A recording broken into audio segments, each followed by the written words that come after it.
Hey, what's up guys? It's Alex from Stack Trading. Today's May 29th. I'm going to do a review on the trades I took yesterday, May 28th, because to be honest, I forgot to do it. So I owe it to you guys. I am going to do it now. And let me just start off by saying that yesterday was a red day for me. I actually lost $750 yesterday, and it was not my finest trading yesterday. And I'm going to go into detail as to why. And it kind of sucks because it was my only red day of the month. Granted, the month I ended it extremely well, and I just really was going for that full month of green, days, no losing days. But it's almost as if I was wanting it a little too much, and yesterday I got bit, right? I got bit for a very stupid reason, and I'm going to go into details to why, but let me just go very quickly over the trades that I took. So the first trade that I took yesterday, you can see on the bottom right hand side are my executions, were Tesla calls. So I got in on Tesla calls right here at 9:34, scalped it for a 1 minute trade right here on that pop, and you could see that I made a quick $580 profit. I did take another scalp of Tesla at 940, got out at 942 for pretty much a break even, and I'm glad I did because then Tesla sold off from there. So that was a quick 580 bucks on Tesla, and that was within the first 15 minutes of the day. I should have honestly just stopped right there, but because AMC and Virgin Galactic were squeezing and there was just so much behind it, I wanted to play these stocks, and so I tried. You can see, I'm going to open up AMC here. In the opening minute, AMC just exploded to the upside, hit a high of I think almost $37. So if you focus here at 10:05, sell short 500 shares, but notice that red symbol, I actually got rejected. Merrill Edge could not, they rejected my order. They did not find shares for me to borrow against. And it really, really frustrated me because let me zoom in a little bit and you'll see why I got frustrated here in a moment. So let me just zoom in the chart. You'll see here on that candlestick, that 10:03 candlestick, these are 3-minute time frames. That candlestick, look at that big pop it had and then reversed, right?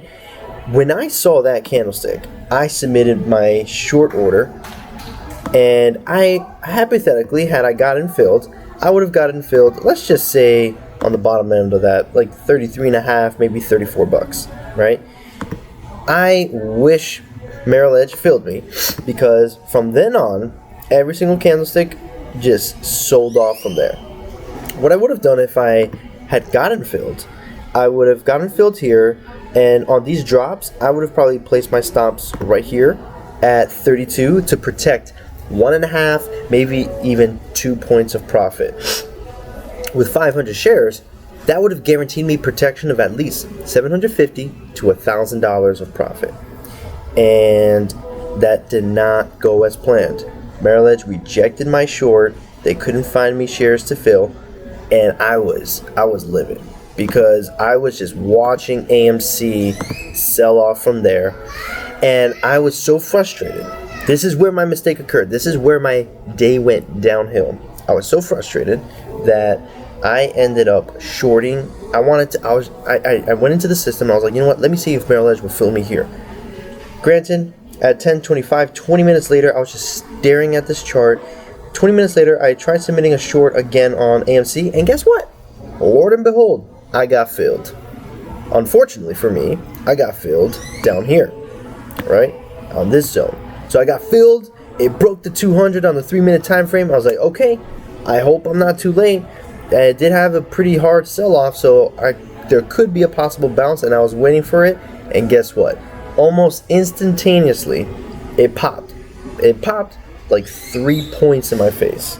So right there alone on that trade, I had to walk away taking a $1,400 loss because I got filled here at 28.53, and I had to take my loss here at 31.24. So there's about a $1,300 loss, all within 15 minutes.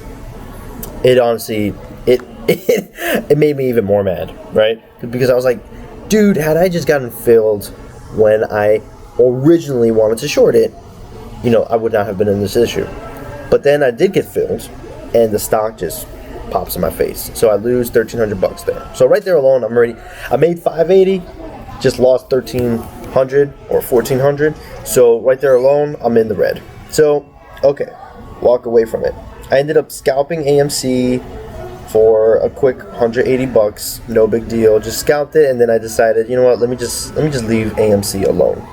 Then I flipped over to Virgin Galactic. By this point, I'm not in my finest mindset, because typically, if you guys see a lot of my other videos on our YouTube channel, I'm pretty quick with my executions. I'm in and out, make that quick money, and I'm gone.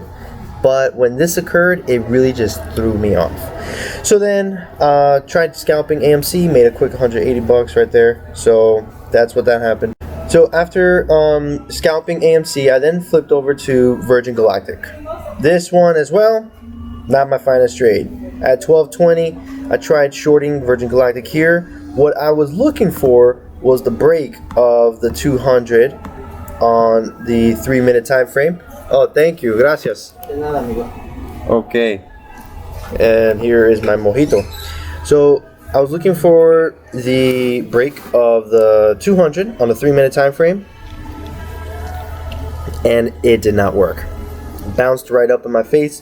You can see here I went short at 31.62, ended up covering at 32.37. So you can already see I'm just digging myself a deeper hole from there.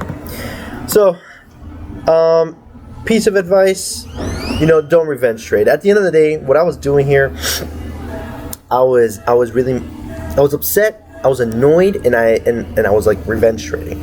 So that right off the bat was the first sign for me to just stop trading. But I decided to dig myself a deeper hole for whatever reason. So that's what happened. So right there alone, by 12:30, I was already just not in a good state of mind, right? And I was down, I don't know, like $1,500. So I go to my go-to stock, which is Tesla, and you can see here, I'm not going to go over all of these, but you can see here that I started scalping Tesla. Right here, that trade at 12:38, I scalped Tesla for a quick almost $600. Scalped Tesla again at 1 p.m. Scalped Tesla again at 1:07, and I just decided to end my day there. I really didn't want to push it anymore. I was just really annoyed, and then I had to sit back and tell myself, let me put things into perspective. Let me look at the entire month. How am I doing, right? And I'm doing phenomenal. I mean, I had almost every single day green except this one day. So a $750 loss today is literally no big deal for me. I've had a couple green days while I was on vacation. I didn't trade on Wednesday, so no trades then. So I'm still walking away on a positive week.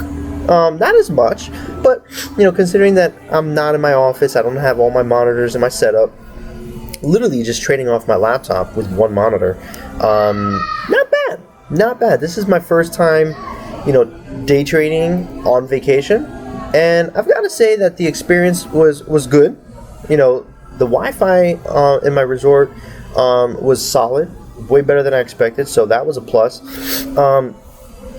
Trading off of one monitor did feel like a disadvantage, because there were a lot of moves occurring that I wasn't able to take advantage of. Like, for instance, Nvidia had an enormous Friday, right? That's a stock that I love trading, and didn't have the opportunity to even see the chart, because I'm only limited to one stock at a time.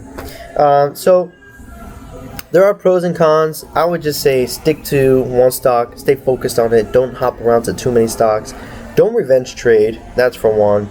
And if you're day trading while on vacation, don't put too much pressure on yourself. I think you've got to kind of just take it easy, make that quick money in the first 5-10 minutes of the day, and take whatever you can and just close the laptop and enjoy the rest of the day off. That's really what I've taken from this experience, and I'm sharing it with you guys. So hopefully when you're on vacation and you want to day trade, it's successful for you. So thanks for tuning in, guys. I leave back to the States tomorrow, so we've spent a full week in Mexico, and it's been amazing. Really needed this time off and just quality time with my family, while also just taking a few moments to day trade.